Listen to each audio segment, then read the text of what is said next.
Muchísimas gracias, profesora Copeanga, muchísimas gracias a todos los miembros de este ilustre tribunal por venir y por estar de acuerdo en valorar este proyecto mío, esta tesis doctoral. Sí, con la venia del tribunal voy a saludar en bielorruso a la profesora Karanovich, que la tenemos. Добрый день, дякую велике, що погодилися бути опоненткою або членом комісії у гэты дзень. Я вам вельмі вдячная і спадзяюся, што ўсё будзе чутно, што ўсё будзе добра. Mi tesis, como ya hemos dicho, se titula El simbolismo de inspiración popular en la prosa de Jan Bartschewski y Gustavo Adolfo Bécquer.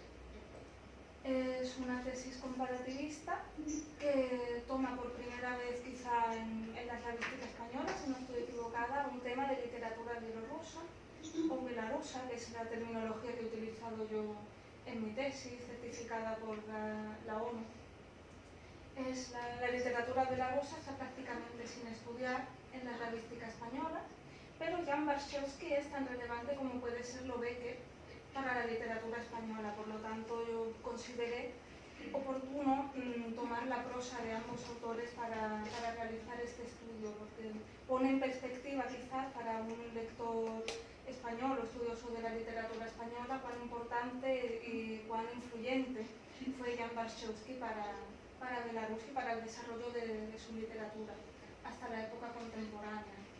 Yo en mi investigación me he basado en la hipótesis de que existen los romanticismos de periferia como grupo diferenciado de los romanticismos llamados centrales y que estos comparten, como habrán visto en la tesis, una serie de características que los unen. En cuanto al estado de la cuestión, lo más importante es destacar que no existían estudios comparados de literatura española y belarusa, por lo tanto yo me he basado en estudios de una y otra literatura o estudios de literatura comparada que incluyeran unas de las dos literaturas, sobre todo en cuanto a metodología y a usos. Bueno, aquí hay una serie de autores en los que yo me he basado que los habrán visto. Voy a pasar un poco rápido para no alargar demasiado el tiempo. Y bueno, mis hipótesis principales eran dos. Como venía diciendo anteriormente, la existencia de romanticismos periféricos y entre las características que unen estos romanticismos para que podamos hablar de un grupo, un tratamiento particular de los elementos tomados del folclore o inspirados por el folclore, por la literatura popular. Entonces los objetivos eran, los nombro de manera general simplemente, primeramente definir con términos filológicos, términos científicos, el concepto de romanticismos periféricos, y todo esto, pues, por supuesto, centrado en el ejemplo de España y de Belarus. Después, describir el tratamiento de los símbolos de inspiración popular en estos romanticismos periféricos. Para esto, pues en el segundo capítulo pues, he creado estos inventarios, la clasificación de leyendas. La forma leyenda es la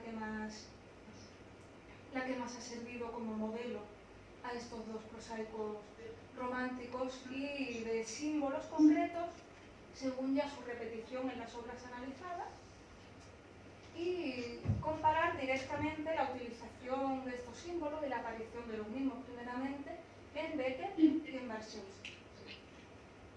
Bueno, la metodología, pues habrán visto ustedes, es metodología comparativista, tanto cualitativa, el análisis de los textos literarios según las categorizaciones que he realizado, sobre todo en el capítulo segundo, y he tomado conceptos de Manfred Schelling para establecer las relaciones entre textos, contextos, literatura y otras artes, otras áreas del conocimiento, y sobre todo eso, por lo menos indicar en los casos más destacados una relación genética que pueda justificar las comparaciones. Bueno, en el capítulo primero se hace una contextualización teórica de la problemática de la tesis. Se habla precisamente del papel de Jan Warshawski y de Gustavo Adolfo Becker en cada uno de sus romanticismos, en el romanticismo en Europa a nivel general. Se tratan diferentes definiciones del romanticismo, como ya han visto, y yo llego a la conclusión, que creo que no es novedosa en este caso, eso es un marco teórico, de que Alemania, Inglaterra y Francia principalmente serían los focos centrales del romanticismo, mientras que Belarus y España estarían entre los romanticismos llamados de periferia en esta investigación. Bueno, Belarus aquí la tienen contextualizada junto con Polonia, Ucrania y Rusia, y España pues en el contexto de la península ibérica. Estos son los ambientes que yo he tratado principalmente en mi tesis doctoral. La parte final del capítulo primero es una introducción al estudio del folclore en la Europa decimonónica, directamente cómo los escritores o folcloristas, o algunos eran ambos, recopilaban el folclore, lo estudiaban, lo aplicaban en su obra, y también se hace evidente en esta parte de la investigación que el folclore y la cultura popular tienen una especial relevancia para aquellos pueblos que estaban en el siglo XIX, digamos, en segundo plano de la cultura europea. Si bien Francia y Alemania sí que dan mucha importancia al folclore, claro que sí, los hermanos Grimm, pues tienen otros apoyos, digamos, para desarrollar una cultura nacional. Belarus, por ejemplo, sobre todo, también España, con su costumbrismo, se apoya muchísimo en la cultura popular para recuperar la lengua vernácula, para recuperar y revalorar estas cualidades del pueblo que se habían dejado en segundo plano. La lengua belarusa no se consideraba lengua literaria a principios del siglo XIX, era una lengua campesina, decían que hablaban a su manera, pasboyan, y bueno, ese es lo más destacado quizás. En las conclusiones del capítulo pues tenemos las características, aunque no hay una división opaca que no deje pasar ninguna luz entre una y otra. Por supuesto que el romanticismo tiene unos ideales principales que no cambian, pero sí que está más destacado ciertos aspectos en los romanticismos de las escuelas centrales frente a los de las escuelas periféricas, sobre todo, como ya venía diciendo, en el folclore, la utilización de la cultura popular y la literatura oral. Ya el segundo capítulo entra de lleno precisamente en este aspecto, que viene siendo la influencia de la literatura popular directamente sobre la literatura culta. Y en concreto yo me centro en mi investigación en la prosa. Las formas del cuento y la leyenda son las que más influyen, y en concreto la leyenda, pues según García de Diego, Caro Baroja, yo estoy muy de acuerdo con sus investigaciones, pues, la tipología de leyendas principales que toman como modelo también los autores románticos para escribir ya obras propias, obras de autor. Leyendas naturalistas, el sol y la luna, el día y la noche, geológicas, sobre accidentes geográficos, animales y plantas, monumentos, ruinas, leyendas patrióticas, y después está la aportación de Baroja sobre personajes famosos o llamadas de carácter, que son personajes tipo que reflejan el carácter precisamente del pueblo, los prototipos de personajes. En cuanto a los símbolos en sí, que aparecen ya dentro de las obras en prosa, yo he destacado 5 categorías principales, que serían estas: personajes, objetos y elementos paisajísticos, sucesos, fórmulas y elementos espaciotemporales. Dentro de cada uno, según su frecuencia de uso, en Becker y Bartschewski sobre todo, o en obras muy destacadas de ambos romanticismos, el español y el belaruso, pues yo he elaborado esta lista, que es susceptible, por supuesto, en investigaciones posteriores de ser ampliada, reducida, adaptada, si se quiere utilizar este modelo para analizar obras de otro índole. Bueno, y después he pasado al análisis de la estructura externa e interna de cada una de las obras. En la tesis, como ya saben, se trataba desde mi celda de Gustavo Adolfo Bécquer, sus leyendas, y El noble Zagaña, o Belarus en relatos fantásticos, de Jan Bartschewski. Yo he traído los libros también para tenerlos como referencia por si acaso. Y bueno, desde mi celda lo más interesante es que mezcla el género periodístico con el literario. Tenemos un cronista que escribe su periódico sobre hechos que son más o menos reales, más o menos fantásticos, dependiendo de hecho de las cartas. Quizá la sexta, la octava sean las más fantásticas, las más folclóricas en este sentido popular, ¿no? Las leyendas es género prosaico puro, pero sí tiene igualmente una narración a 2 niveles. Tenemos el nivel de este chico joven que está en el monasterio y cuenta de su vida. He oído de una monja que estaba por aquí, o de un pastor que me he encontrado, pues esta leyenda, y pasamos al segundo nivel, que es ficción dentro de la ficción. El noble Zagaña utiliza este mismo recurso y lo lleva a su máxima expresión, quizás, porque los relatos que va oyendo el chico que está en casa de su tío están interconectados entre sí, aunque sea a través de distintas épocas y distintos lugares dentro de la región, y se puede sacar una línea narrativa añadida conectando los relatos y relacionándolos con la historia reciente para Bartschewski de finales del siglo XVIII, principios del XIX. Y bien, las conclusiones de este capítulo pues son precisamente la importancia de la forma leyenda como base para que estos escritores desarrollaran su prosa, y los inventarios realizados tanto de clasificación de leyendas como de elementos populares, símbolos populares, y el análisis que está en detalle en la tesis de la estructura. Ahora voy a pasar al bielorruso para exponer esta parte del trabajo. Ну, я знову починаю, напевно, ви може познайомилися з працею так само. Ну, так що символізм народного походження у просі Яна Бартшевського і Густава Адольфа Беккера. У чим відзнак цієї праці? А в тим, що для hiszpańskiej славістики беларуская література гэта пустое поле, terra incògnita, як той кажа, і таму было вельмі варта параўняць Яна Бартшевскага з яго роляй у беларускай літаратуры, у яе развіцці, у яе формах, якія паявяцца пасля, Густава Адольфа Беккера, який з'являецца ці самы вядомы, самы любимы для hiszpańцаў, для hiszpańskich школьнікаў, нават дзяцей у беларускім, у hiszpańскім, прабачце, пострамантызме фармальна, або у рамантызме. Ну, калі лічыць, што перыферыйныя рамантызмы, яны позныя, яны паяўляюцца пасля тых, якія ў цэнтральных школах. Таму вельмі важны параўнаўчы падыход. Трэба, каб hiszpański чытач мог зразумець, наколькі Ян Бартшевскі рэлевантны і актуальны дасюль у беларускай літаратуры.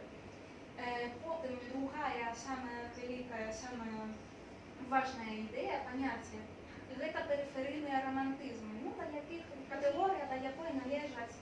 іспанський і білоруський романтизм, і їх об'єднує ще трактування фольклору. У їх є певні пункти, які супадають і вельми по-своєму, вельми особливо трактують фольклор своїх народів. У першому розділі трактується менавіта роля Яна Баршчевського і Густава Адольфа Беккера у європейському романтизмі і кожного у своїм романтизмі, своїй країні. Є теорія, скажімо так, є теоретичні рамки про романтизм в Європі, про те, як розуміє периферійний романтизм і як досліджувався фольклор у 19 столітті. Далі, у другому розділі розмовляємо вже про вплив народної літератури на мистецьку прозу конкретно. Беремо форму подання як модель, якою користаються романтичні прозаїки і конкретно Баршчевський і Беккер у своїй творчості. Я так само, як ви вже бачили, зробила спис, по-перше, категоризацію подання, по-іспанську легенда, по-білоруську подання, і символів, які співпадають, які найбільш повторяються, найчастіше появляються у творчості, тепер менавіта Баршчевського і Беккера. І далі йде аналіз внутрішньої вонкової структури цих творів, з моєї клітки, подання і шляхтицозавальні, звісно. Їх об'єднує, не тільки об'єднують ці символи, які появляються, якими автори користаються для розвиття їх творчості, а так само об'єднує псевдофольклоризм, як появляються історії, які наратори нібито чули, а на самом деле це авторська придумка. І нарація на некільких уровнях, звісно. Це знову про структуру. У кожному розділі є свої виснови. І ми визначили поняття романтизму, його походження, класифікація цих романтизмів, поділ у центральне і периферійне школи у романтизмі. І увели дослідження фольклору в Європі 19 століття. Після вже фокус був на творах, на цих творах. Ми визначили значення форми подання, роль мистецької літератури іспанського і європейського романтизму, створили класифікацію на прикладах легендів або подання і аналіз символів y внутренней vocabulario структуры твора. Bueno, ya cerrando un poquito mi exposición, quisiera de nuevo prestar atención a la estructura del trabajo. El primer capítulo constituye el marco teórico y contextual, es más general sobre el romanticismo, dentro del estudio del romanticismo, cuáles serían las escuelas centrales y cuáles las de periferia, cómo se estudiaba el folclore en el siglo XIX en Europa, y el segundo capítulo es el análisis centrado en las obras, a nivel simbólico o a nivel narrativo. ¿Qué perspectivas tendría esta tesis para investigaciones posteriores? Primeramente, seguir estudiando la literatura belarusa en España, en la lingüística española. A continuación, profundizar en el estudio de los romanticismos europeos desde el punto de vista de las escuelas centrales y periféricas. Se pueden modificar las categorías, se puede contradecir estas afirmaciones que he hecho en mi trabajo. Después, continuar el estudio comparativo de la literatura española y la belarusa, ya sea en la época del siglo XIX, romanticismo, o en otras corrientes. Y continuar los estudios posibles a través, utilizando estas clasificaciones realizadas en el capítulo segundo. Sobre todo, bueno, la forma leyenda no es original, está adaptada ya de hecho para esta investigación, pero sí el inventario de símbolos quizás se pueda aprovechar, ampliar para futuras investigaciones. Bueno, por mi parte eso es todo. Muchísimas gracias por su atención. Muchas gracias. Ahora los miembros del tribunal empezarán a hacer de sus observaciones y la primera que va a hablar es la doctora Aida Fernández. Muchas gracias. Bueno, como secretaria de esta comisión tengo que hablar en primer lugar, lo voy a hacer sin extenderme, pero quiero antes de continuar felicitar a la doctoranda Ángela Espinosa Ruiz por el trabajo y a su director de tesis, al doctor Francisco Javier Juez Gálvez, por la labor de dirección. Y hago también extensivo mi agradecimiento a la doctora Popeanga como presidenta del tribunal por proponerme para participar en esta comisión. Mis comentarios pretenden aportar y por tanto no pueden ser nada más que en positivo.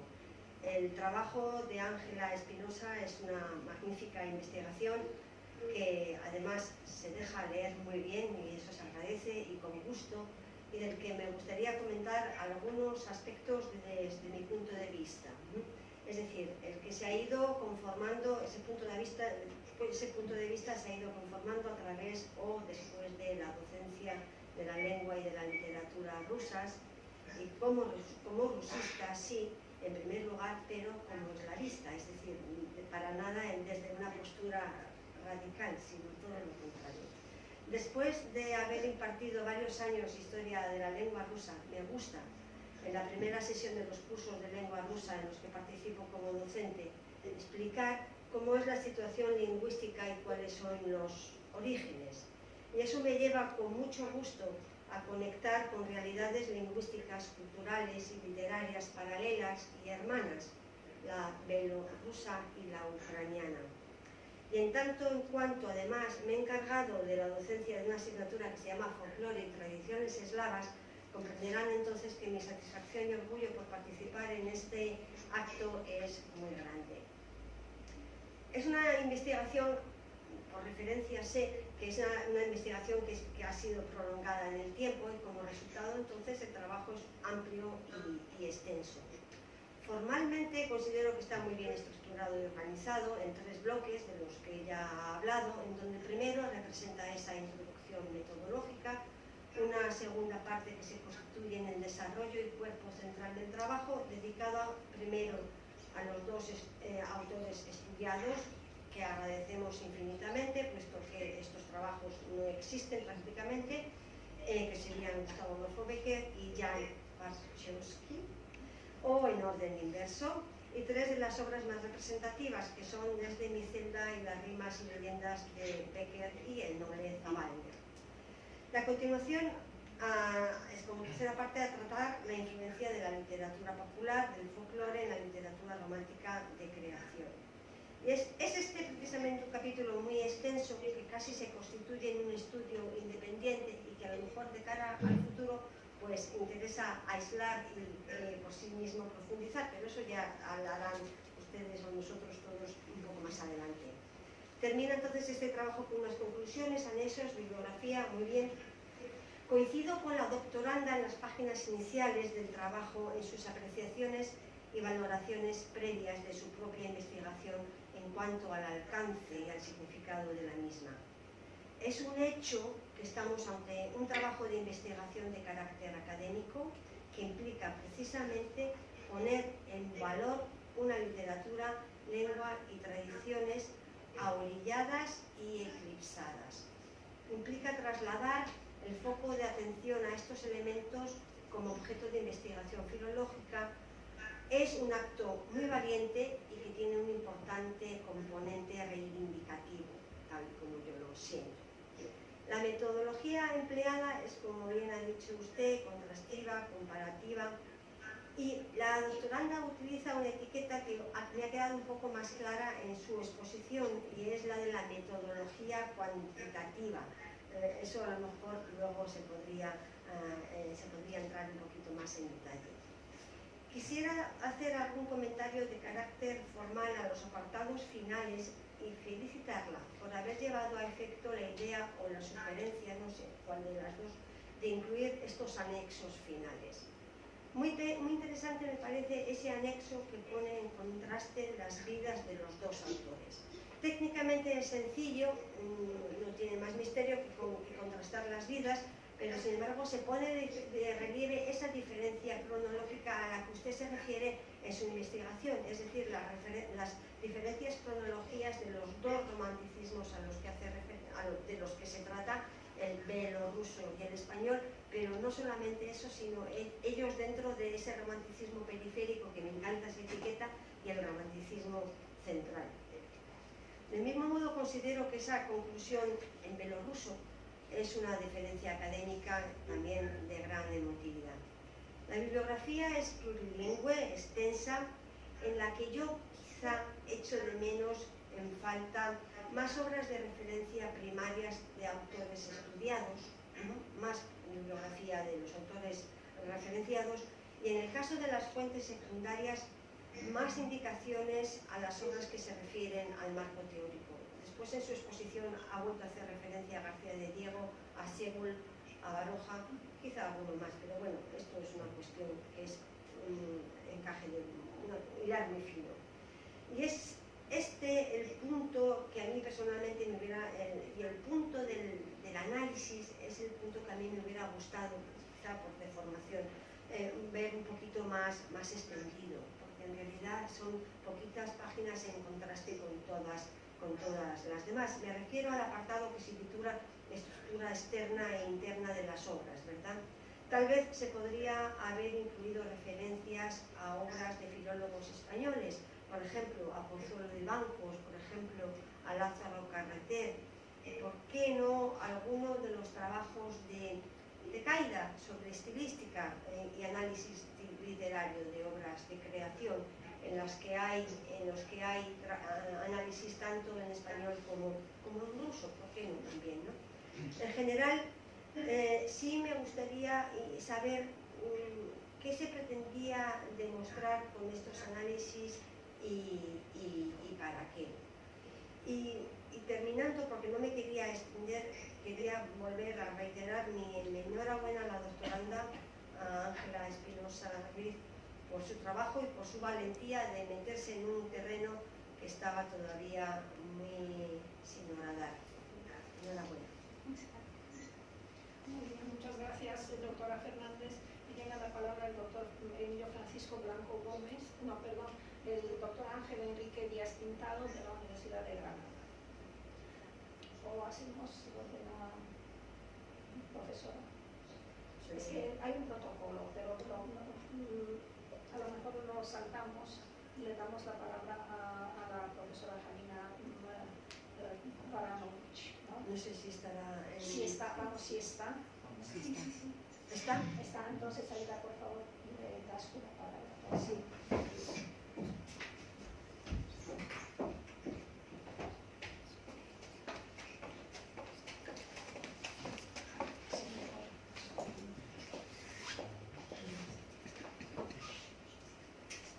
Галина Баранович, это Аида говорит.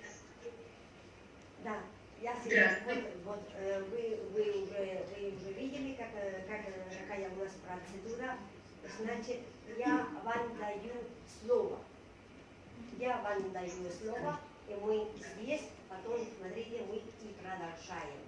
Хорошо, Галина Баранович, вам слово. Вітаю, шановне господарство. Найперше належить подчеркнуть, что тематичная, проблемная, несумненная оригинальность диссертаційного дослідження Ангели Спінози Руїс «Символізм народного походження в прозі Яна Баршчевського і Густава Адольфа Беккера» обумовлена уже тим, що рецензуемой працей вельми поспіхово розпочинається белорусістика в іспанській славістиці. Цілком недовочно, что узровень компаративістики кожного айчинного літературазнавства залежны ад агульнага стану развіцця ўсіх яго галін, з'яўляючыся наступным чарговым крокам асэнсавання асаблівасцей нацыянальнай літаратуры, вызначэння яе месца ў еўрапейскім сусветным літаратурным працэсе.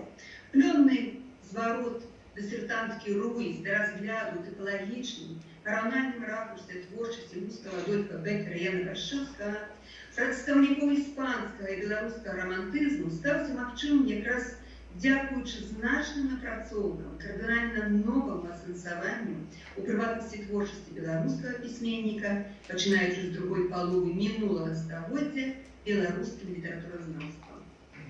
Сталася так, што доўгі час на галоўную кнігу Яна Баршчэўскага «Шляхціц Завальня» або беларусы ў фантастычных апавяданнях «Аб'ект аналізу дысертанткі» глядзелі амаль выключна як на этнаграфічнае апісанне Беларусі і апрацоўку беларускага фальклора.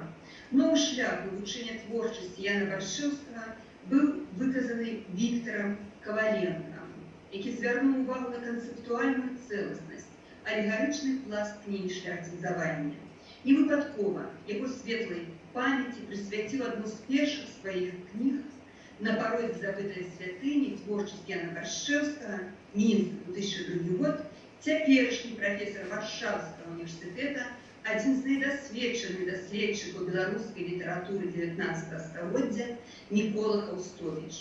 У гэтым першым манаграфічным выданні, цалкам прысвечаным разгляду творчай індывідуальнасці беларускага рамантыка, упершыню шматпланова і канцэптуальна даследавалася проза Яна Баршчэўскага як сімволіка алегарычнага ілюстравання гістарычных падзей у Беларусі другой паловы 18 стагоддзя.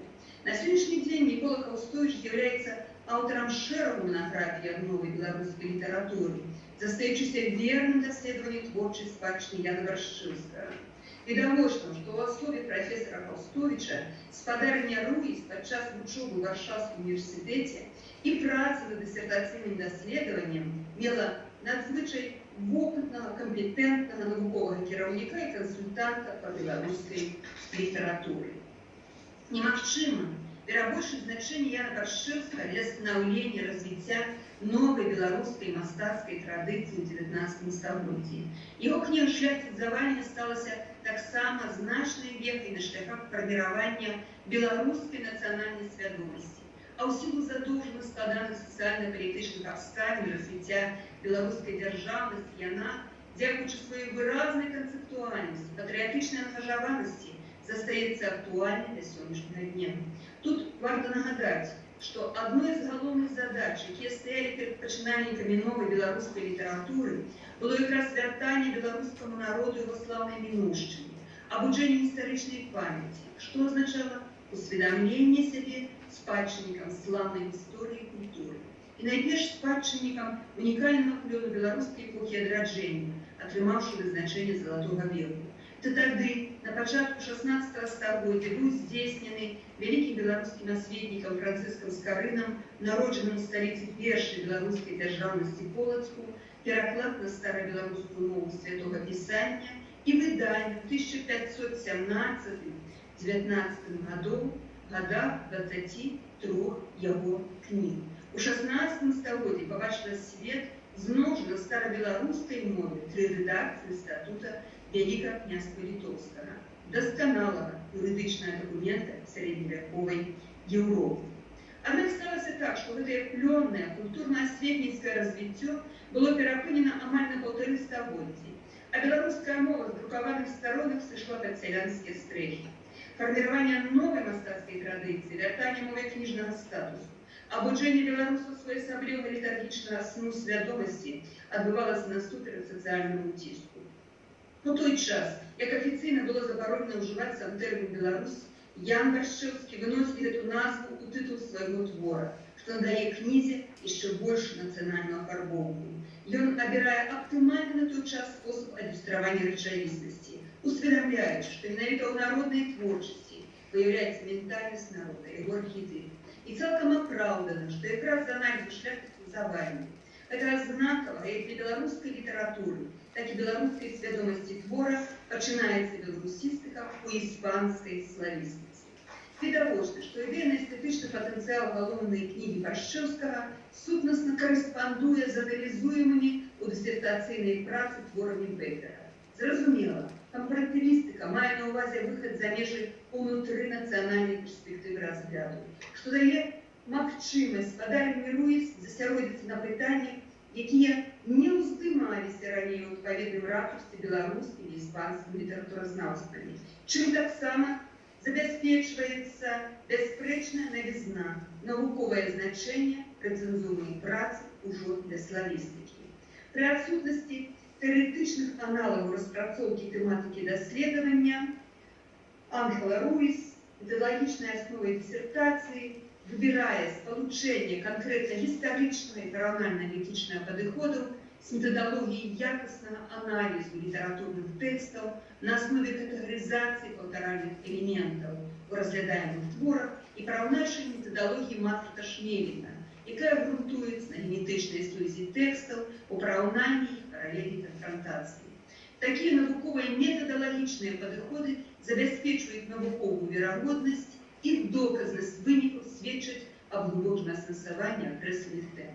Спадарня Руіс вызначае ў якасці галоўнай даследчай праблемы сваёй дысертацыйнай працы пытанне пра спосаб, якім прадстаўнікі рамантычнай літаратуры еўрапейскай перыферыі засвойвалі літаратурныя сімвалы народнага паходжання сваёй празаічнай творчасці. Прытым увага даследчыцы акцэнтуецца на адрозненнях іх засваення празаікаў цэнтральных романтычных школ, а таксама на тыпалагічным параўнанні творчасці канкрэтных іспанскіх і беларускіх романтыкаў у кантэксце тых жа перыферыйных романтызмаў.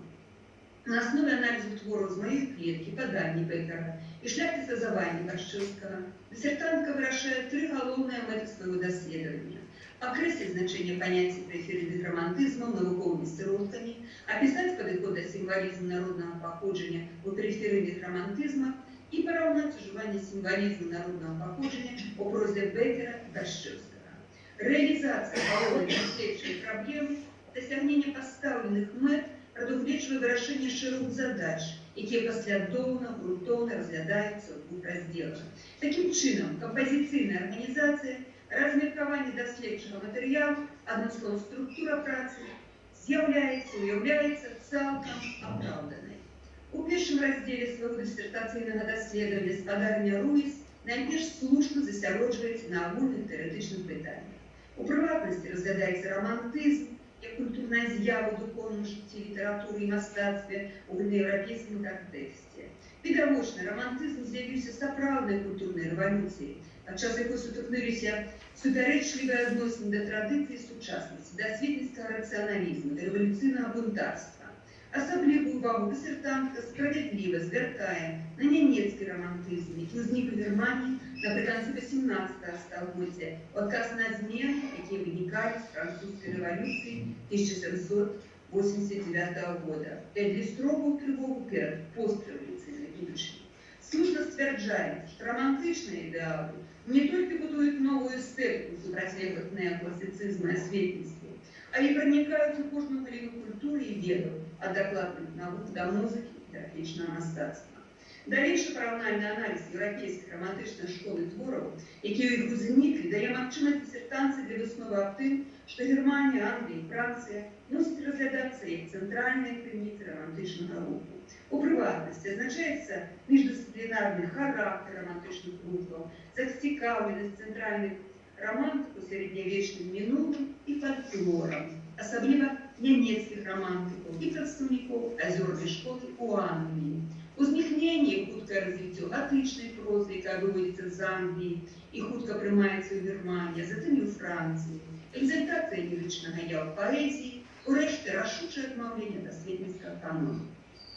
Значныя нацыянальныя адрозненні рамантызму здаўна схіляюць вучоных даследаваць яго дыферэнцыравана, вылучаючы, напрыклад, заходнееўрапейскі, славянскі, амерыканскі, а ўнутры заходнееўрапейска, як адзначае спадарня Руіс, нямецкі, англійскі, французскі. Ідучы далей шляхам параўнальнага аналізу, дысертантка знаходзіць агульныя мастацка-эстэтычныя вектары ў рамантызмах, аддаленых ад цэнтральных рамантызмаў прасторава і культурна, таксама адметным гістарычным вопытам. Вядома, у іх непазбежна мусіла адбывацца адрознае ад цэнтральных рамантызмаў інтэрпрэтацыя арыгінальных рамантычных эстэтычных ідэалаў. Асаблівую увагу спадарня Руіс звяртае на рамантызмы пірэнейскага паўвострава, іспанскі, партугальскі, галісійскі, каталонскі і на рамантызм усходняй Еўропы, уводзячы прытым у агульнае поле разгляду і польскі рамантызм, што бачыцца цалкам мэтазгодным і пацвярджаецца шэрагам сучасных даследаванняў. Так, напрыклад, заснавальнік польскага рамантызму Адам Міцкевіч народжаны ў беларускім Наваградку, Творчесть, якое разгарнулася на основе белорусского субстрата, что проявляется на самых розных узроўнях, вобразных, идей тематичным, лічыцца заснавальнікам і беларускага романтызму, вызначаецца як польска-беларускі спорт. Асаблівую цікавасць уяўляе сведчанне даследчыцы аб тым, што, нягледзячы на тое, што кожная асобная романтычная школа мае свае індывідуальныя асаблівасці, існуе рад сыходжанняў падобных рыс, якія дазваляюць аналізаваць перыферыйны рамантызм як агульную з'яву. У прыватнасці звяртаецца ўвага на распаўсюджанасць іміграцыйнай літаратуры і яе ўплыў на перыферыйных літаратараў-рамантыкаў, на пераацэнку народных моў і культур, фальклору еўрапейскай перыферыі, аб чым, дарэчы, намі ўжо згадвалася тут у сувязі з фарміраваннем у 19 стагоддзі новай беларускай мастацкай традыцыі. У заключнай частцы першага раздзела па сродкам агульнага разгляду еўрапейскага фальклору 19 стагоддзя падрыхтаваны пераход да аналізу сімвалічнага апарата народнага паходжання, уласна для поўнай рэалізацыі галоўнай даследчай праблемы дысертацыйнай працы. Такім чынам, у другім раздзеле спадарня Руіс звяртаецца непасрэдна да аналізу абраных твораў Бекера і Баршчэўскага з мэтай структурыраванага аналізу іх адносна іншых літаратурных твораў з народнымі элементамі ў еўрапейскіх рамантычных школах.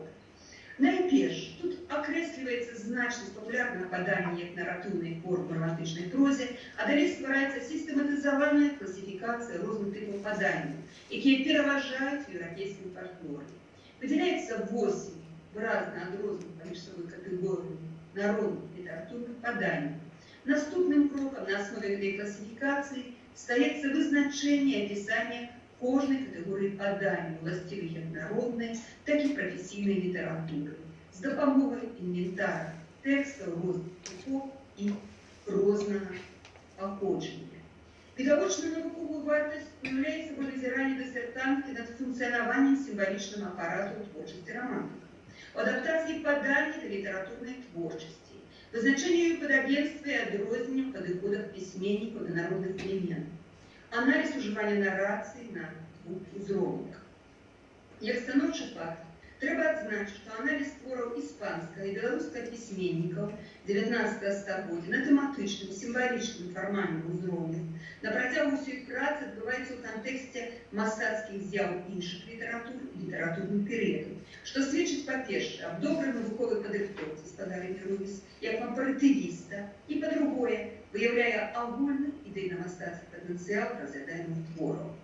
Безумоўна, сваімі тэарэтычнымі, исторыка-літаратурнымі знаходкамі дысертацыйнае даследаванне спадарні Руіс открывая новые перспективы у вывучэння еўрапейскага романтызму. Притым асабліва хочацца падкрэсліць важнасць гэтай працы для беларускага літаратуразнаўства. Гэтае даследаванне вартае таго, каб быць выдадзеным асобнай кнігай, у тым ліку на беларускай мове, чаму можа паспрыяць і сама даследчыца, якая на гэтулькі добра, выдатна валодае беларускай мовай, што мае ўжо ў сваім актыве беларускамоўныя паэтычныя зборнікі. Таким чынам, з поўным правам належыць сцвердзіць, што дысертацыя Анхела Спінозы Руіс «Сімвалізм народнага паходжання ў прозе» Яна Баршчэўскага і Густава Адольфа Бекера з'яўляецца самастойнай кваліфікацыйнай навуковай работай, і аўтар заслугоўвае прысуджэння навуковай ступені кандыдата філалагічных навук. Дзякуй за увагу.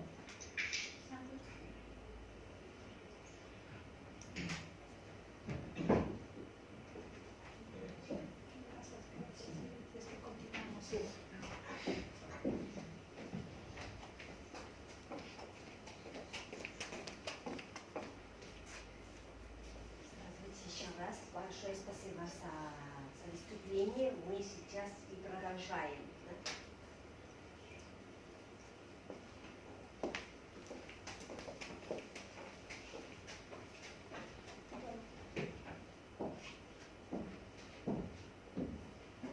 Después de la intervención de la profesora Karina Mladenovic, tiene la palabra, esta vez sí tiene la palabra el doctor Ángel Enrique Díaz Pintado de la Universidad de Granada. Muchas gracias. Pues en primer lugar lo que yo quiero es darle la enhorabuena a la doctoranda y al director de la tesis también, por supuesto, el profesor Cuedrale, porque me parece que se trata de un magnífico trabajo y desde más de un punto de vista. Creo, como ya señaló en su momento la profesora Rita Fernández Bueno, pues que se trata de un trabajo valiente por su carácter pionero, verdaderamente el que se dedica a la estadística y más el que se dedica a la velorusística tiene que ser valiente y tiene que abrir nuevos caminos. Y yo creo que usted pues, es la persona ideal, diría, para eso, porque cuenta con conocimientos más que suficientes y yo diría que con un entusiasmo y una motivación todavía mayores si cabe, por ese enamoramiento que usted además sabe transmitir por la historia, por la lengua, por la literatura belorusa.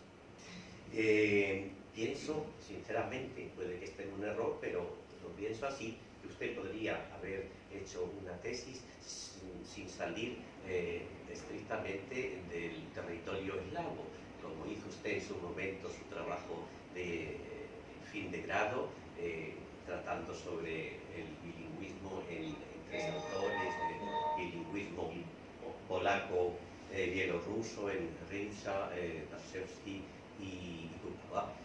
Y creo que podría haber hecho una tesis también centrándose en eso. Insisto que creo que tiene usted los conocimientos más que suficientes y la motivación. Sin embargo, usted pues, ha decidido conectar el mundo eslavo, belorruso en este caso, con el mundo español. Y yo creo que es un gran acierto que abre ciertamente para otros investigadores un campo de investigación posterior y que también pues, va a servir para difundir, que creo que es un deseo, el conocimiento, un mejor conocimiento de ese país y de esa cultura en nuestro país, al tiempo que también facilita un mejor conocimiento, por lo menos, de Becker y del romanticismo español en Bielorrusia. Pienso que esta tesis, por lo tanto, es de esas que pueden servir como puente entre diversos ámbitos de conocimiento y culturas, e incluso sin pecar, creo yo, de excesivo idealismo o excesiva ingenuidad, pues para estrechar lazos también entre pueblos y gentes. ¿Por qué no? Aunque sea en medida modesta, no podemos contribuir a eso también los filólogos. Tanto más que usted no se ha centrado solo en el romanticismo español en expresión castellana, sino que realmente, que creo que es otro acierto de la tesis, pues ha prestado atención al romanticismo la literatura catalana, la literatura gallega, sin olvidar, por supuesto, tampoco la literatura portuguesa. A mí me ha llamado mucho la atención y me ha gustado mucho esa distinción entre romanticismos centrales y romanticismos periféricos. Me parece que es un gran acierto y que usted además lo justifica muy bien. A mí me ha recordado un poco, no sé si viene a cuento, pues esa distinción que hace el gran escritor polaco del siglo XX, Witold Gombrowicz, sobre culturas maduras y culturas menos maduras, la forma o falta de forma, y él reivindica también para la literatura polaca precisamente esa falta de centralidad, pero toma ese carácter periférico como un reto para precisamente, y eso es lo que luego también ya en sus largos años de exilio en Argentina, quería transmitirles también a los literatos argentinos, que según él, o por lo menos muchos de ellos, y no todos, estaban demasiado pendientes de lo que decía París y que no aceptaban precisamente ese reto de sacar algo positivo, de hacer, bueno, pues como de la necesidad, virtud, y sacar de esa inmadurez un impulso para crear algo nuevo. Por por supuesto, entiendo que la no centralidad no implica, por supuesto, ninguna connotación peyorativa, es simplemente una distinción, ni mejor ni peor.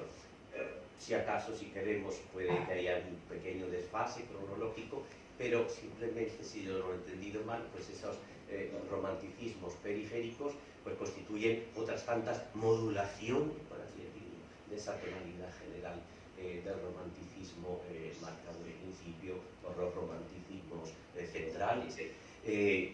Creo que es una obra que revela, pues aparte de un gran trabajo, una enorme curiosidad intelectual y unos enormes conocimientos, porque realmente no solamente se trata ya de Bielorrusia y la península ibérica, sino que realmente pues, se estudia muy bien, a mi juicio, en primer lugar, los romanticismos centrales, alemán, inglés y francés, pero luego también hace referencia a otros romanticismos no centrales, periféricos, como el mundo escandinavo, la mención al danés, por ejemplo.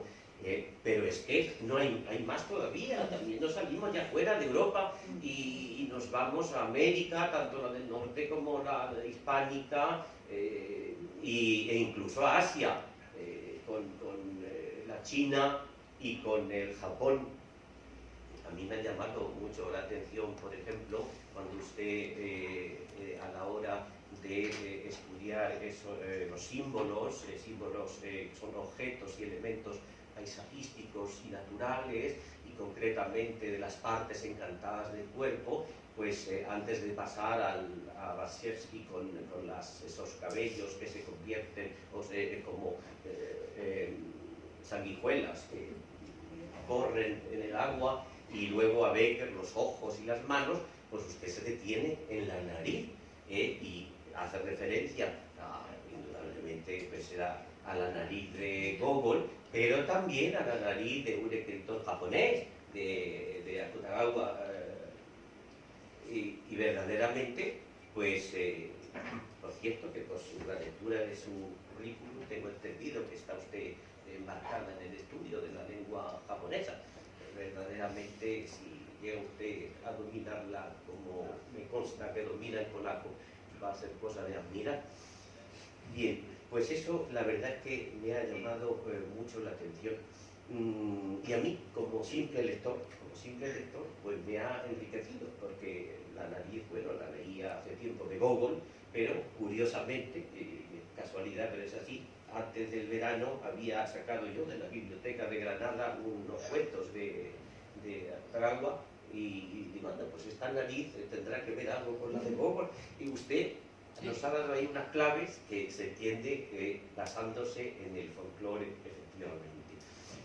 Me ha gustado mucho también en lo que decía antes de los grandes conocimientos, pues su atención a otras manifestaciones artísticas, aparte de las literarias, como es obvio, a la pintura, a la música, como no podía ser menos, que te consta que usted tiene formación musical, gustos musicales. Y en fin, yo creo que es una tesis que verdaderamente a mí me ha dejado deslumbrado.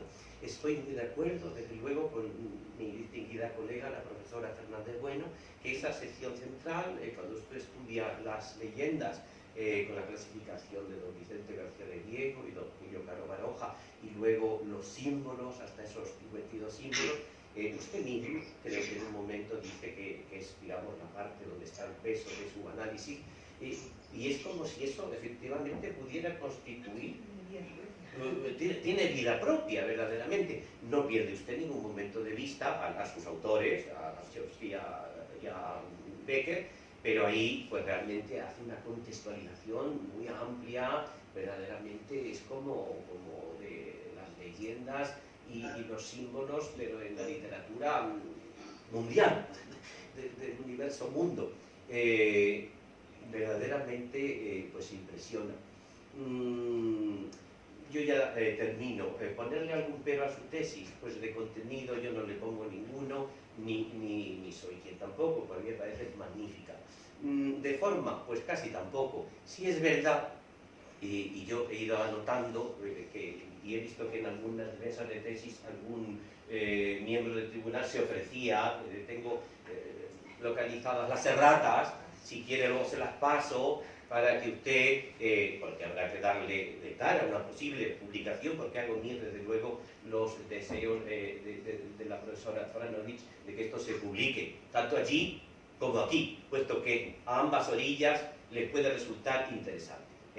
Algunas erratas, algunas cosas de forma, pero son ya preferencias mías, el uso de algunos adjetivos, pero que no tiene usted por qué coincidir. Yo también, si me permite, se lo voy a decir.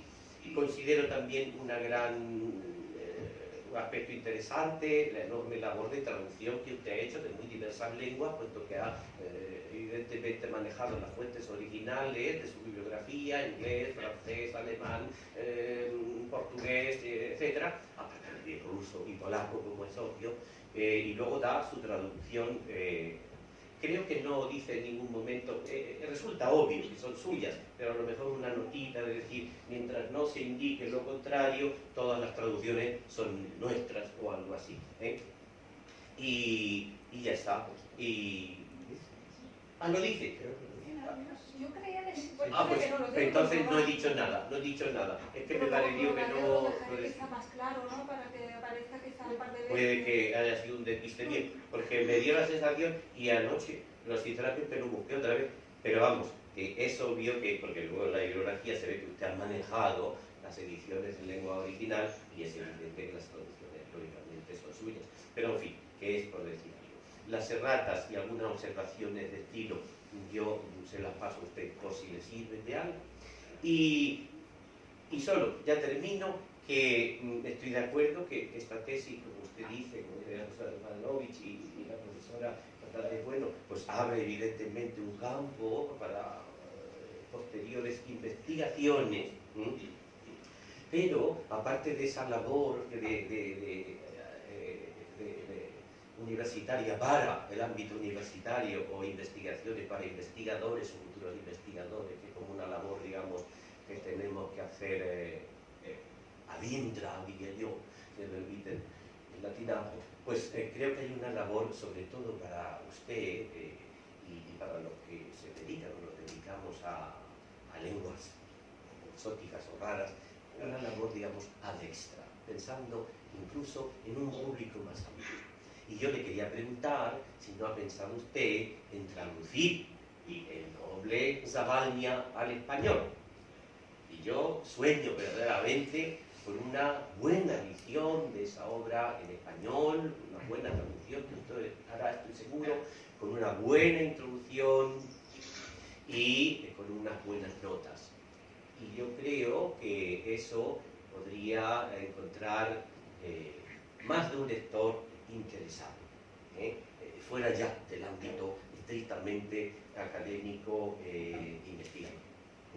Así que, sin dejar, por supuesto, la línea de investigación académica, universitaria, investigadora, estricto sensu, porque usted también, creo que lo que nos dedicamos a lenguas minoritarias, digámoslo así, pues tenemos también esa, digamos, responsabilidad, no sé, no es obligatorio, supongo, cada uno, pero yo creo que usted tiene ahí un campo, junto al campo que cultiva también, me consta, de la creación literaria, de lo ruso, el español, también el de la traducción, pues es que, como usted bien sabe que le voy a decir, hay un gran trabajo por hacer.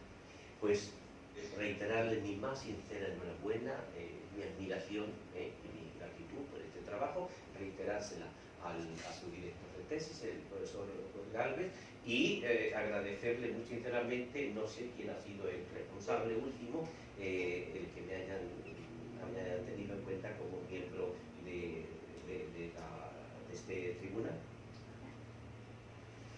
Muchas gracias. El doctor Díaz Pintado, y tiene la palabra el doctor Emilio Blanco. Muchas gracias, doctora Botán. No sé si se oye. ¿Sí?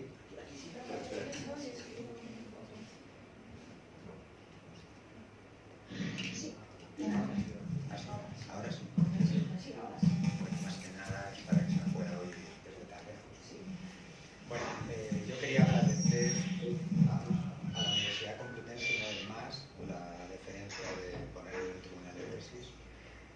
ya muchas las razones que tengo para agradecer a la Complutense, y quería felicitar al director de tesis y a la doctoranda por esta tesis. Voy a ser breve porque ya casi soy el último, pero mi valoración general es muy positiva. Siempre que estoy en un tribunal de tesis, lo que me gusta decir es si la valoración es positiva o negativa. Si es positiva lo digo, si es negativa no digo nada. Y entonces yo creo que eso es lo importante. Yo creo que es una tesis sorprendentemente bien redactada, y explico el adverbio, porque últimamente cada vez me encuentro con tesis peor redactadas entre nuestros estudiantes y doctorandos de filología, de la que sea, y creo que si tenemos algo de lo que estar orgulloso y si tenemos algo que aportar a la sociedad, ahora que se habla tanto del retorno de la inversión que hace el Estado en la universidad, es precisamente crear textos que puedan ser entendidos, no esos textos que leemos a veces en los periódicos, en la televisión o en cualquier otro ámbito donde no entendemos. Entonces yo creo que ya el hecho de encontrarse una tesis tan bien escrita, porque yo también le haré alguna observación formal, pero realmente está bien escrita y la felicito. Yo creo que cumple los objetivos propuestos, lo que debe ser una tesis, y por lo tanto felicito de nuevo a la doctoranda, porque ya sé que la mayor parte del trabajo lo hacen los doctorandos, pero una parte también recae en el director, y por lo tanto a cada uno hay que darle lo suyo. Bien, yo creo que ya le he dicho cuál era, antes de llegar aquí, mi opinión sobre su trabajo, pero es que ahora tengo que agregar algo más. No hay nada que dé peor sensación que un estudiante, un doctorando, un orador que llega y coge sus papeles y lee sus papeles de cabo a rabo sin más, ¿no? A mí me ha sorprendido muy gratamente que usted haya utilizado su PowerPoint y que fuera del PowerPoint haya hablado con total soltura. Eso todavía me ha gustado más, y se lo digo porque creo que es importante que toda la sociedad sepa que en otros tiempos los oradores hablaban sin necesidad de papeles y lo hacían mejor que ahora. Bien, yo creo que con lo que le he dicho ya usted se ha notado la parte importante de mi discurso, el meollo que diría Gonzalo de Berceo. Y ahora me voy a ir a algunas cosas de corteza que no entienda como una crítica, sino que como una contaminación mía de esas observaciones de mejora a la que la NECA nos obliga continuamente cada vez que hacemos un informe. Entonces es imposible, los autores medievales hablaban del armiño como un ser totalmente puro, evitaba meterse en el barro porque la blancura que tenía se contaminaba al meterse en el barro. Entonces el armiño prefería morir antes de meterse en el barro. Yo que me llamo Blanco, mi apellido Blanco también, procuro no entrar en el barro de los informes de la NECA, pero como al final uno en algún momento acaba cayendo, pues voy a darle algunas orientaciones de mejora por si lo publica. Yo creo que debería publicar, no sé si en bielorruso, en castellano, digo que no sé si en bielorruso porque no sé nada de bielorruso, pero en castellano sí. Bueno, a mí me ha sorprendido, yo solo he encontrado una rata, recuerda que yo leo muy deprisa. En la página 180 sonriendo en vez de sonriendo, esa es la que yo he encontrado, supongo que hay más, pero para mí las ratas son tan poco relevantes como el que pues no ve algo en un momento en un viaje, no lo observa. A mí me parecería más grave que la tesis estuviese mal escrita, pero ya le digo, yo ni siquiera he visto más, pero sí que en una ortografía casi perfecta sí que le quería señalar algunas cosas, ¿no? Por ejemplo el solo, que ya no debe llevar tilde, si la pone, póngala siempre, y si no la pone, no la ponga, porque por ejemplo en la página 91, 159, 257 y 294, esto se lo digo solo para que vea que me lo he leído, ahí está sin tilde y debería llevarla.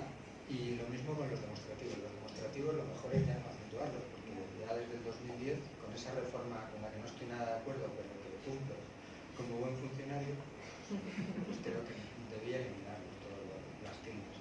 Lo mismo con el aún de la página 81. Si le pone tilde, pues póngala. Bien, regularice también. Yo lo he dicho con mis alumnos de periodismo porque son especialistas en cometer inacuerdos. Usted no, pero por eso corrija alguno que queda por ahí. No nos permite, dice en la página 59, dice una serie de características que hermanan, sería correcto, aunque me ha sonado fatal, pero es lo correcto. Y en la página 100 dice una serie y lo concuerda en plural. Pues revísenlo. Y nada, luego lo demás son ya cosas mías, ¿no? El remarcar, que ya acepta el diccionario de la academia, pero que siempre toda la vida es conversación. Usted maneja también el lenguaje, sospecho que también el inglés, pero el castellano lo maneja muy bien, subrayar o algo más hispánico. Y hay una cosa que sí que le pido que corrija. Género prosaico no creo que haya querido decirlo usted, ha querido decir género prosístico, que es lo correcto, porque al decir prosaico yo volví al diccionario para ver si, como cada día la academia nos sorprende admitiendo almóndigas y concretas, pues yo voy a ver si ya está admitido, pero no está admitido con el sentido con el que usted lo usa. Bien. Y luego hay una cuestión formal que se le ha debido pasar. En las páginas 221-222 de mi PDF aparecen unos subrayados en rosa muy tenue que se le han debido pasar. Bueno, estos son cuestiones formales que ya le digan que me he leído la tesis. Pero esto en realidad es la corteza, como le decía. Hay algunas cuestiones bibliográficas que yo creo que quizá habría que completar, ¿no? Por la parte de Becker y por algunas cuestiones más, ¿no? Hay un libro publicado en Sevilla el año pasado de Justina Cecilia Novica que se llama El poema digresivo romántico en España y Polonia, y que curiosamente utiliza el concepto de romanticismo periférico que emplea usted. Echar un vistazo para completar. Y hay un trabajo publicado en el año 2006 por Barcelona, por PPU, de Joaquín Torquemada, que es Becker y Afanasi Fed, adelantados de la modernidad literaria en España y Rusia, que yo creo que, para decir, no, bueno, está claro que usted ha sido la primera en este tipo de estudios, pero que ha habido algunos precedentes, entonces márquelos también. Bueno, en cuanto a Becker, yo revisaría la bibliografía de Becker de los últimos años, que ahí se ha dejado una serie de cuestiones. No todas, le voy a decir, pero algunas sí. Por ejemplo, usted hace con muy buena... Yo tengo que luchar con mis estudiantes para que sepan que Becker en su época no fue un poeta, que fue un periodista, y un director de periódicos. Usted lo sabe y me alegro mucho.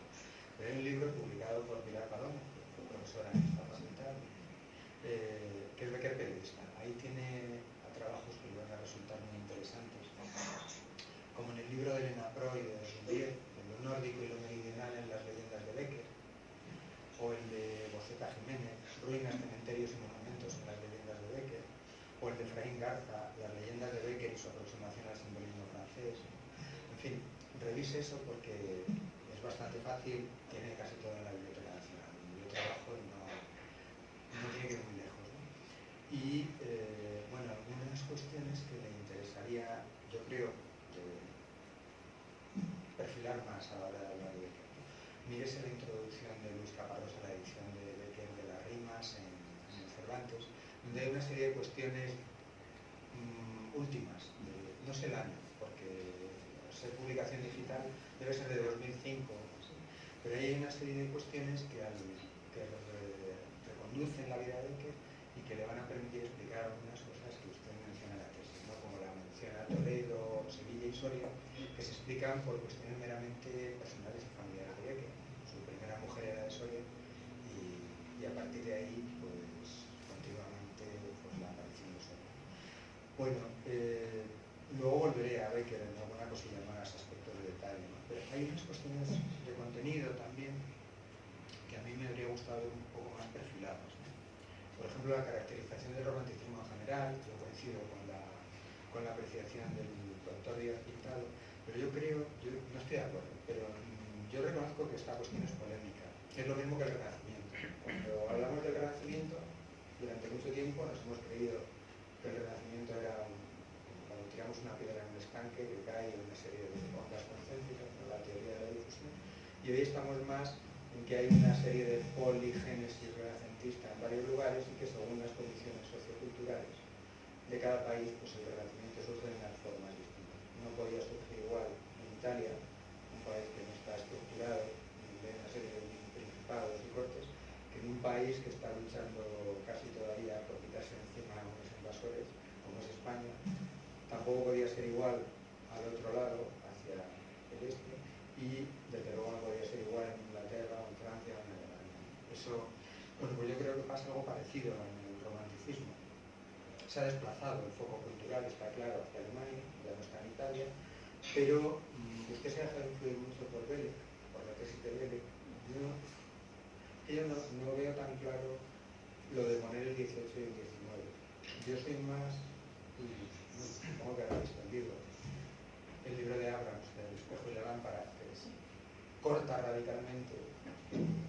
Para mí ese libro fue un descubrimiento cuando era estudiante, y yo todavía le explico así a mis alumnos que desde Aristóteles hasta finales del siglo XVIII hay que pensar en una clave, que del siglo XIX en adelante tenemos que pensar en otra, que es la que abren los románticos, y que desde el año 2000 hacia aquí tenemos que pensar en otra, que es la que nos abre Internet y la literatura. Yo creo que esto es fundamental, y usted cita a Sebald, pero no tiene en cuenta lo que Sebald lleva diciendo desde hace años, que es que el romanticismo no empieza a finales del 19, sino del 18, sino que desde 1750, incluso en España, tenemos rasgos que nos hacen pensar ya en el romanticismo.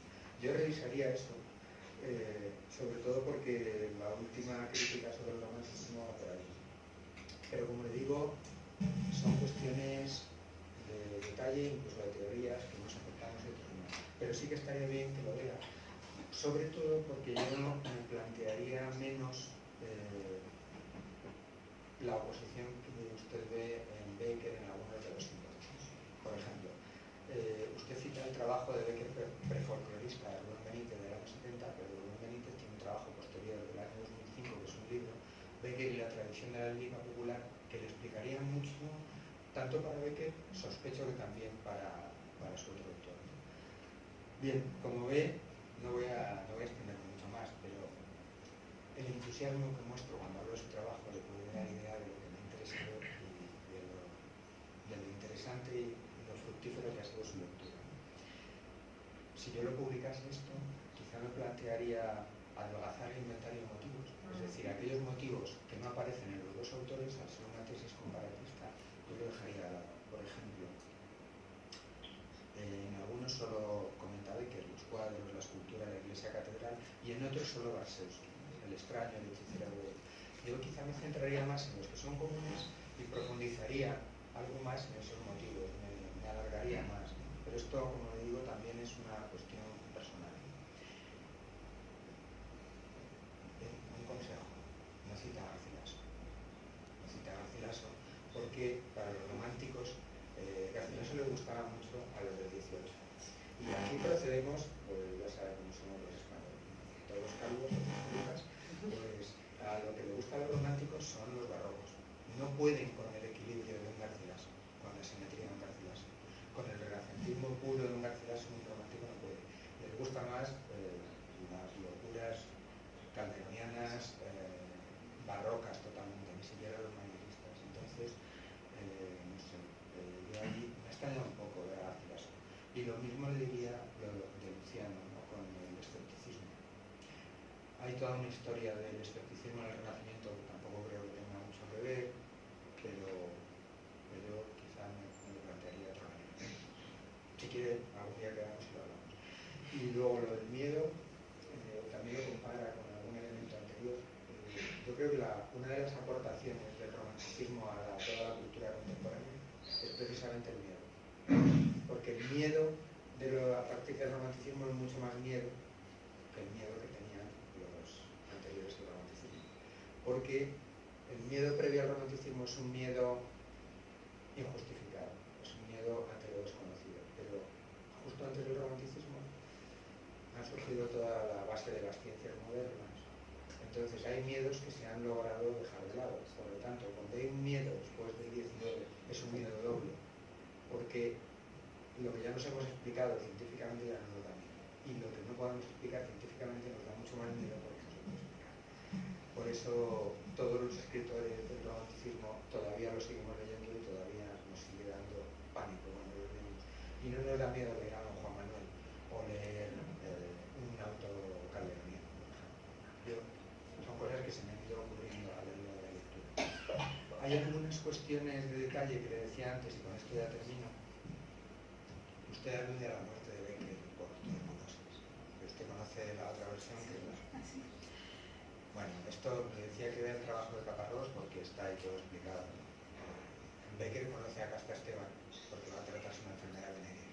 Porque el padre de Casta era oculista, pero no se le reconocía como oculista en Madrid, se le reconocía como experto en tratar las enfermedades venéreas. Probablemente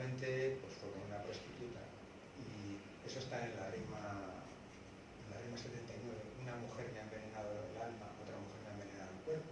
Y eso quizá le explicaría esa visión que usted ve entre el amor y la mujer como un ser de perdición. Pues obviamente cuando te ha causado la ruina un contacto físico con una mujer, eso explicaría el romanticismo puro, platónico, idealista de Beckett, y por otra parte ese realismo aristotélico de que tiene que convivir el resto de su vida con una enfermedad clínica.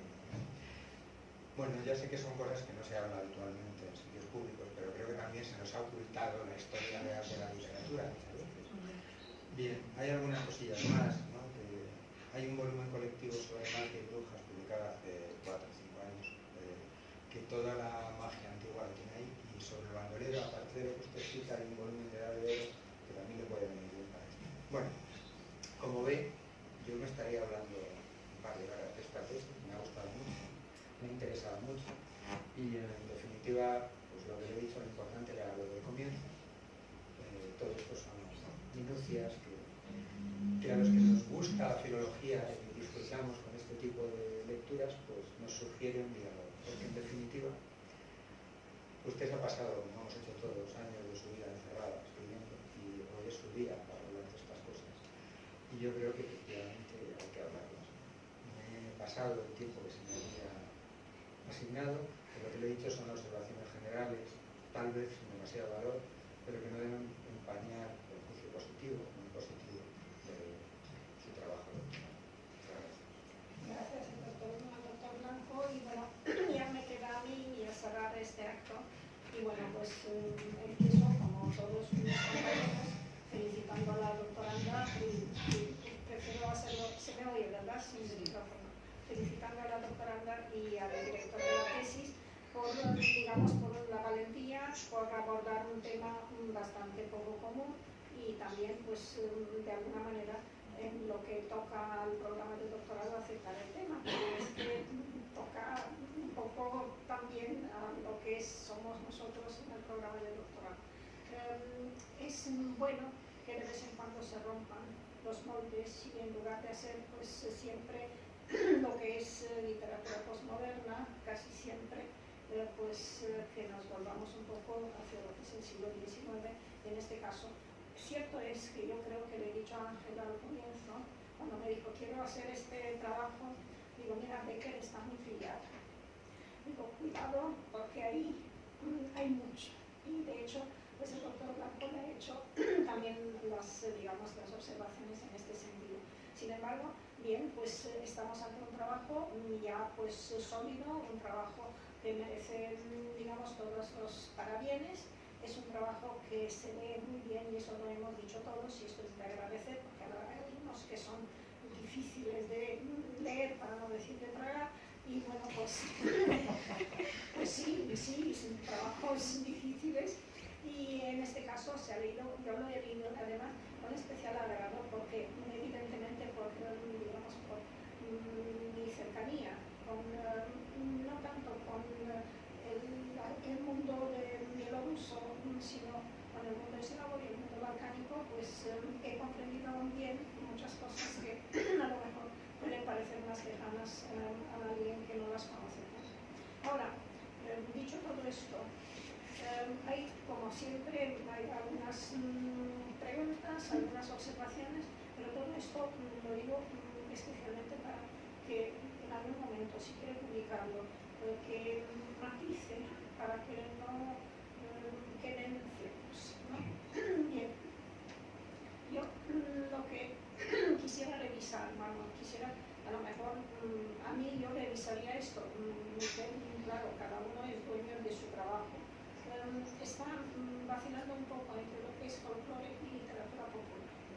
El folclore es mucho más que la literatura popular, por lo tanto, se habla de folclore, habla de música, habla de, digamos, de elementos de ritos y tradiciones, de ritos del entierro, por ejemplo, que no tienen que ver nada con lo que hace usted. Entonces yo creo que ahí es poner literatura popular y evitar el término de folclore, o si no, explicarlo y poner una nota y decir, bueno, pues cuando habla, digamos, de todas las manifestaciones de la cultura popular puede utilizar folclore, pero es cuando habla solo de la parte literaria. hable de literatura popular y nos entendemos, ¿no? Eso por una parte. Después, lo que a mí me hubiera gustado, pero claro, es que aquí vamos todos con lo que me hubiera gustado, porque esto no es así, es que claro, me hubiera gustado saber si hay algún trabajo sobre lo que es la mitología popular bielorrusa, porque no lo he visto y además tiene que ser base de este tipo de estudios. Seguro que hay de mitología eslava en general, seguro que hay, eso sin ninguna duda. Esto porque muchas veces estos trabajos que están hechos normalmente por antropólogos y etnógrafos sirven mucho para aclarar lo que es, digamos, todo el elemento de... Es posible que si lo haya puesto en ruso, pues a lo mejor no es que no lo haya visto, porque simplemente he pasado... Bueno, los títulos sí que están citados en sus lenguas originales. Bien, pues si están en lengua original a lo mejor se me han pasado, ¿no? Sí, sí que hay un par de trabajos. Bien, lo único es haberlo utilizado quizá un poco más. Si lo ha citado, entonces haberlo utilizado, porque claro, es que estamos hablando de literatura popular que está ya, digamos, ya reorganizada por escritores, para decirlo de alguna manera. Y por lo tanto, el tratamiento de un antropólogo y de un etnógrafo es un tratamiento distinto. Y esto, a lo mejor, cuando está analizando toda la serie de, digamos, de elementos, ¿no?, en el inventario, alguna referencia a lo que son elementos de antropología cultural, yo creo que podrían enriquecer bastante, ¿no? Y ahí voy a un gran antropólogo que no menciona, porque eso sí lo he mirado bien y que le hubiera servido mucho, que es Nigeriatia. Por una razón, porque ella, primero, es el que define con mucha claridad, y no desde el punto de vista literario, sino desde el punto de vista antropológico, que es lo que le interesa, tanto el símbolo como el mito. Y entonces, claro, con las definiciones de ella hubiera podido centrar un poco mejor, digamos, su inventario. Y no solo centrarlo, sino aportar más sobre lo que son los elementos simbólicos, porque claro, no se trata de una simbología literaria, y en este caso, insisto, si quiere trabajar literatura popular, que tiene que ir a lo que es la antropología cultural y a personas, digamos, investigadores que han hecho esto. Y ella lo ha hecho, y no lo ha hecho para la cultura popular rumana, que sí, pero en general. Y le hubiera aportado mucho más en lo que es, digamos, en matizar los elementos simbólicos, ¿no? Aparte de que tiene libros específicos sobre la literatura y el folclore rumanos desde el punto de vista antropológico, están traducidos al español, con lo cual esto para mí es un elemento que le hubiera podido enriquecer mucho. Bien, ya por curiosidad, ¿no ha visto alguna tesis que hable de Becker y de Eminescu? Eminescu es, digamos, considerado el poeta nacional rumano. Y como usted habla de Becker y del escritor del Barshevsky, pues a mí me ha parecido, digamos, es raro, porque es casi siempre cuando se trata de literaturas, en este caso hablaré de lo que es periférico, y hablaría de literaturas periféricas, pero no de romanticismos periféricos. Entonces, se ha trabajado también a este poeta desde ese punto de vista y en relación con Becker. Entonces, sí, sé positivamente, no son tesis que he dirigido yo, pero sé que hay una tesis sobre esto. Entonces, quizá le pueda servir por una razón, porque el interés por la literatura popular no es solamente del mundo eslavo, sino es del mundo balcánico y también del mundo rumano, es decir, que bueno, pues abarca toda esta zona. Y también habría, hombre, lo digo y además lo digo para el director de su tesis, es que, claro, lo que provocó un revuelo y un interés por la literatura popular fue el descubrimiento de la épica serbia, que fue el momento en que, digamos, los romanticismos centrales, como los llaman, que eso ya le voy a decir desde ahora, a mí me parece bien o mal, no me gustan, ni centrales ni periféricos. son, digamos, por una razón, porque los centrales son distintos.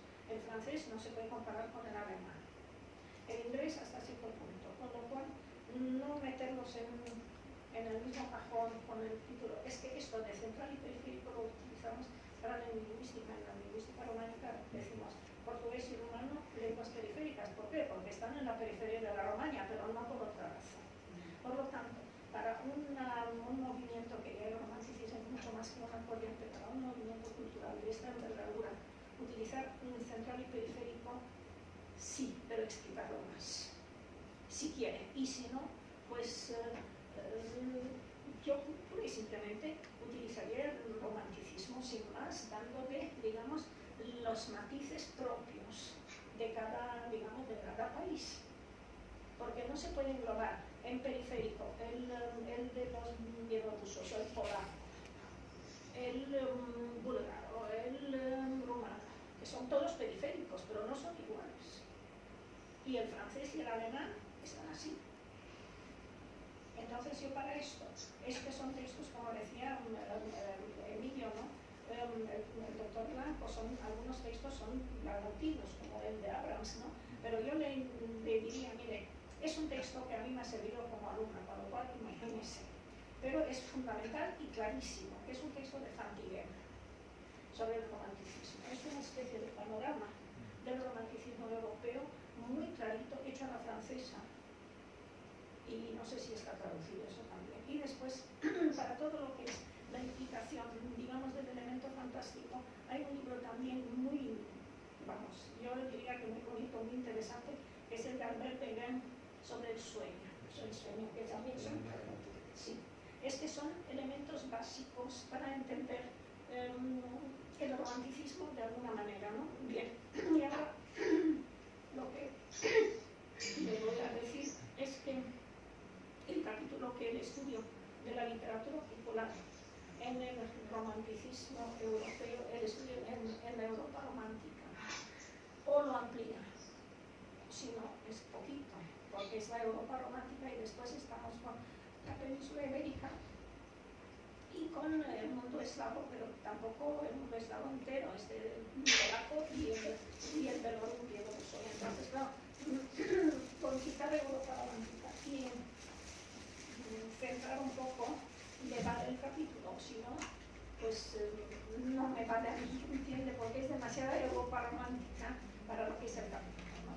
Bien, todo esto no es más que, digamos, son cosas que tienen que pensar a la hora de explicar, porque este trabajo es muy interesante, es muy valioso, todos los elementos que analiza, bueno, en los elementos que analiza también estoy con el doctor Blanco, hay algunos que son solo pequeñanos y algunos que son solamente del virus, entonces ahí hay que buscar los que se pueden comparar y eventualmente extender la comparación, porque dos o tres cosas más de la literatura rusa, por ejemplo, de la literatura rumana, de la literatura, digamos, de los Balcanes, le puede enriquecer y puede que sea realmente un trabajo de literatura comparada, mucho más que un trabajo centrado en dos escritores, ¿no? Esto por una parte. Y después a mi gusto es profundizar un poco en el análisis de los símbolos. Es decir, algunos son muy esquemáticos. Y también, ahora le quiero decir también que es una cosa curiosa, que a mí me ha llamado la atención cuando hace lo del elemento religioso, ¿no? Y da unos ejemplos de jesuitas, en fin. Yo no sé, pero al menos en lo que yo conozco de folclore, y le aseguro que he trabajado en esto. Y además he trabajado folclore, digamos, haciendo el trabajo de terreno, es decir, de ir de pueblo en pueblo. Éramos jóvenes, nos gustaba, trabajábamos en un instituto de investigaciones en la Academia Rumana y en los veranos nos mandaban por los pueblos. Y bueno, pues he aprendido mucho y lo que realmente es bueno es saber que en la figura religiosa casi siempre está, al menos en lo que yo he visto, he leído, asociada no con lo positivo, sino asociada con lo demoníaco, es decir, que el disfraz del cura, para decirlo así, del póker. Es el disfraz que adopta el diablo para hacer sus fechorías. Mírelo, porque es que me parece demasiado positivo. Y tampoco en Hoffman es tan positivo en muchos casos. Y por lo tanto, es que me aparece en el Belarus tan positivo y los jesuitas tan buenos, que digo, mira,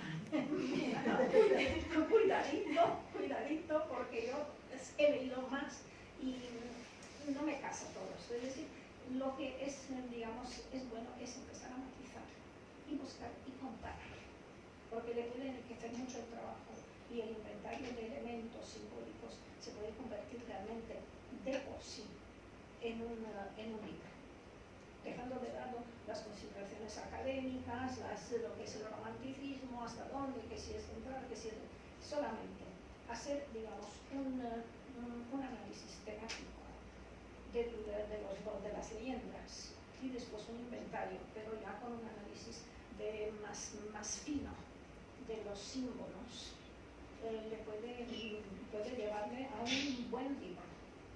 Entonces, bueno, pues esto, digamos, es lo que yo le aconsejo, pero al mismo tiempo le digo, adelante, es un trabajo pionero y para mí son los trabajos que merecen toda mi consideración y respeto.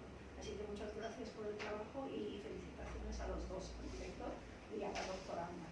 Bien, en este momento tiene la palabra. Sí, pues no sé si les parece que le conteste primero a la profesora Paranovich, que era en bielorruso, y Sí, después ya lo hablamos. En castellano. Sí. Ну, значить, по-перше, я адказваю вам, професор Паранович. Дзякую яшчэ раз, я паўтараю, наколькі я вам удзячная, што паўдзельнічалі ў гэтай абароне. Я вельмі задаволеная тым, што, здаецца, галоўныя мэты здзейсненыя. Па-першае, я хацела, каб адбылося пераасэнсаванне беларускай літаратуры тут у Іспаніі, потому что гэта амаль невядомая літаратура і у гэтым і важнасць з гэтага боку маёй працы. Гэта то, што я хацела, каб людзі глядзелі на Яна Баршчэўскага, на беларускую літаратуру новымі свежымі вачыма і каб было гэтае пераасэнсаванне. Могуць думаць, што гэта меншая такая літаратура, нязначная, насамрэч гэта не так, і вельмі важна, каб пачалі цаніць беларускую культуру, беларускую літаратуру таксама на захадзе. І па-другое, абяцаю зрабіць усё магчымае, каб кніга была, каб публікацыя адбылася і па-іспанску, па-беларуску. Я думаю, што пераклад занадта доўга не зойме і абяцаю ўсё рабіць, каб паспяхова была друкаваная кніга па-іспанску «Шляхціц Завадня» або «El noble Zavadnya» на нашей мове. Muy bien, pues si les parece, ahora paso a sus observaciones del resto del tribunal.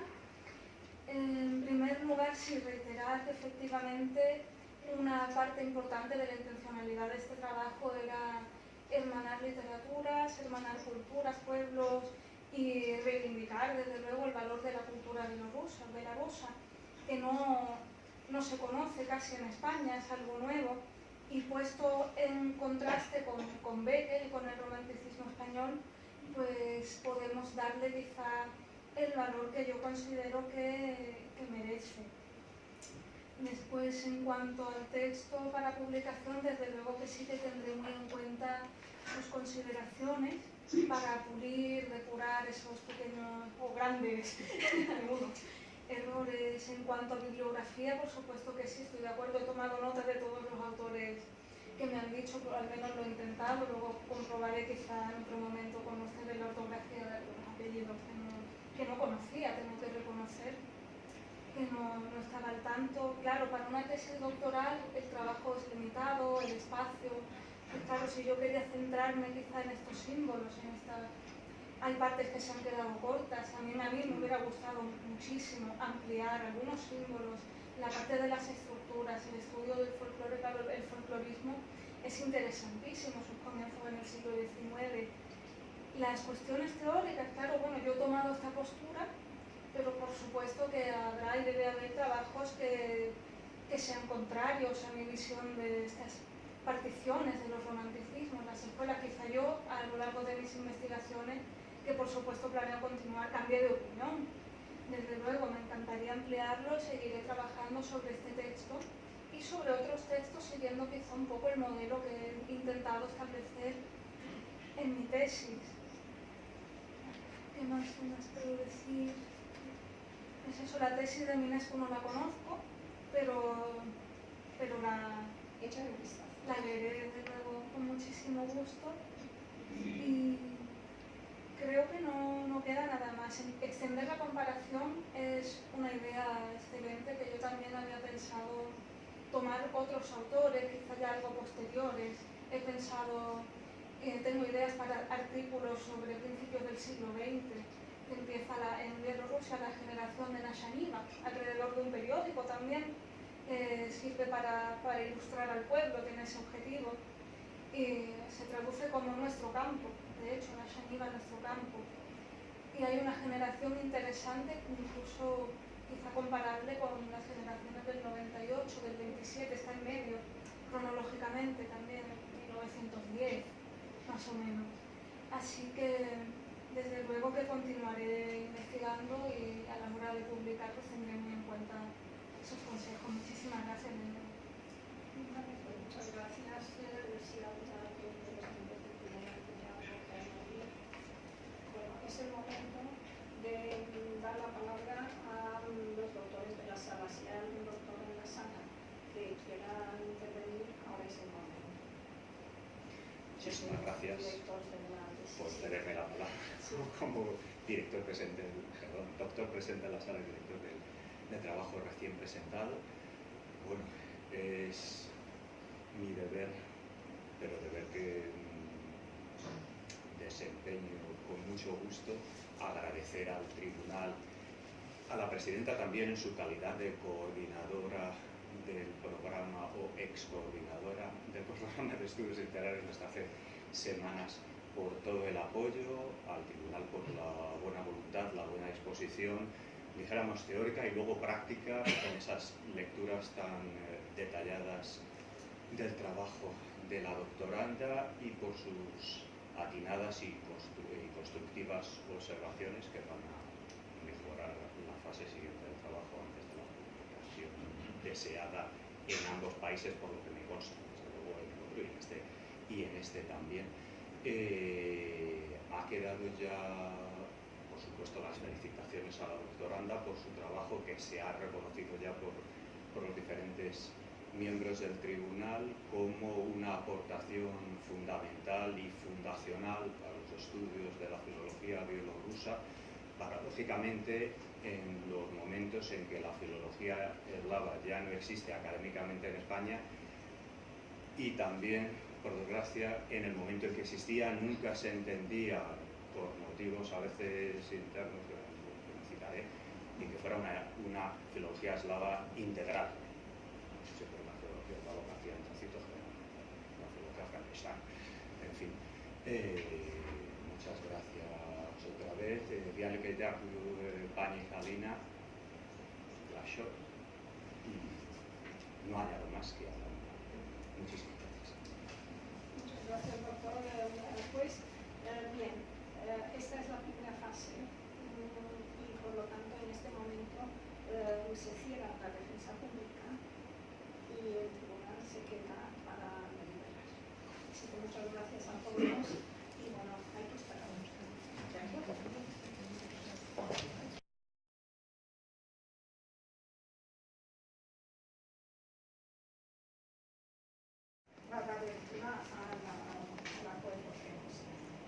Doña Ángela Espinosa Ruiz ha satisfecho los derechos reglamentarios y en virtud de lo que resulta de su expediente académico, el señor decano le ha admitido a los ejercicios del grado de doctor, pudiendo con esta papeleta y previa petición presentarse ante el tribunal correspondiente. Verificado entonces el ejercicio, podemos decir que usted ha obtenido la calificación de sobresaliente. Pero esta papeleta, el tribunal ha acordado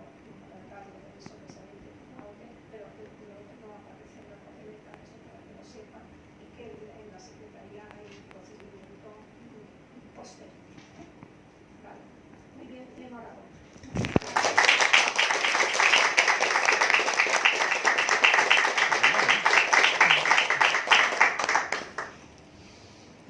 Y enhorabuena a todos, gracias a todos los que habéis estado en el público, enhorabuena. Entonces, si quiere leer la carta, ¿no? Si me permiten. Sí. Quisiera hacer una cosa. Ante todo, felicitar a Ángela con esta buena presentación, buenísima. Para mí, como varón bielorruso, es un gran honor que aquí en Madrid y en España creo que es la primera vez que ha sido una ceremonia así, cuando se trata de una tesis doctoral de la literatura, de los vínculos de la literatura bielorrusa y la literatura española, y esto es una cosa de verdad destacable. Y ahora tengo una misión de entregar a señora Ángela Espinosa Ruiz una carta de agradecimiento del señor Ministro de Cultura de la República de Belarus, señor Yuri Boldar, que le ha concebido por su contribución personal en el desarrollo de los vínculos entre Belarus y España en el ámbito de cultura. Una breve explicación que en el año 2017, si no me equivoco, señora Ángela Espinosa Ruiz ha traducido un libro de los versos de otro poeta bielorruso que se llama Maxim Benanovich, y este libro está titulado Ecos de mi tierra.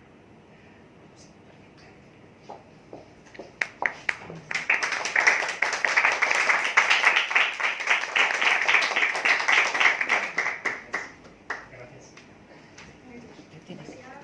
El acto ha acabado, así que le podéis felicitar. Ángela.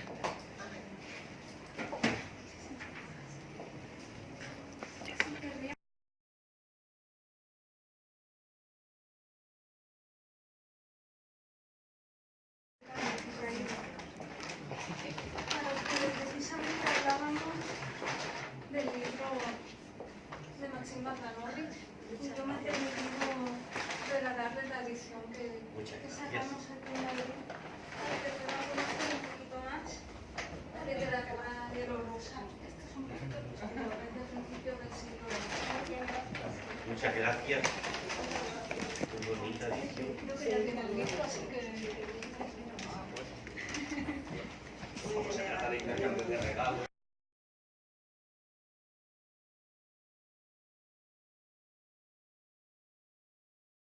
Venerable volumen de las literaturas eslavas en la delegación soviética en el Congreso Internacional Zagreb Ljubljana, que viene también